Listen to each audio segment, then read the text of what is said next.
السلام علیکم ورحمۃ اللہ وبرکاتہ۔ راشد اتاری صاحب اور دیگر کئی ساتھیوں نے پوچھا ہے کہ میت والوں کے گھر کھانا کھانا کیسا ہے؟ اگر کسی کا کوئی عزیز فوت ہو جاتا ہے، وہاں جنازہ کے لیے جاتے ہیں، تو وہاں ان کے گھر میں کھانا کھانا کیسا ہے؟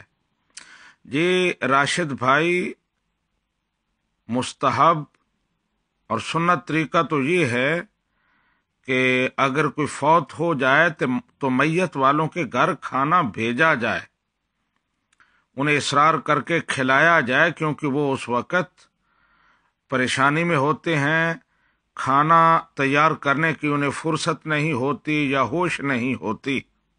یہ نبی رحمت صلی اللہ علیہ وآلہ وسلم کا عمل ہے۔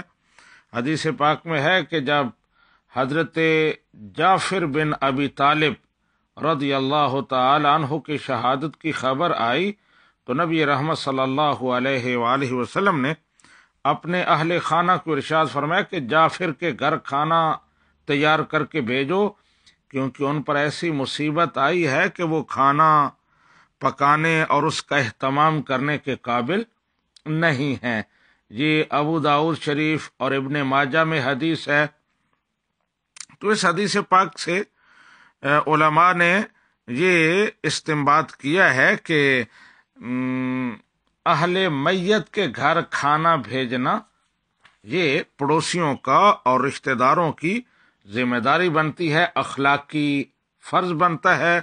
بعض علماء نے 1 دن اور بعض نے 3 دن تک لکھا ہے کہ 3 دن تک ان کے لیے کھانا بھیجا جائے، میت کے پسماندگان کے لیے، کیونکہ تعزیت کی مدت 3 دن ہے۔ اس کے علاوہ علماء نے یہ بھی لکھا ہے کہ اہل خانہ کے ساتھ ساتھ جو لوگ تجہیز و تکفین میں اور تدفین میں مصروف ہوں، ان کے ساتھ مدد کر رہے ہوں، ان کے لیے بھی اس کھانے میں سے کھانا جائز ہے۔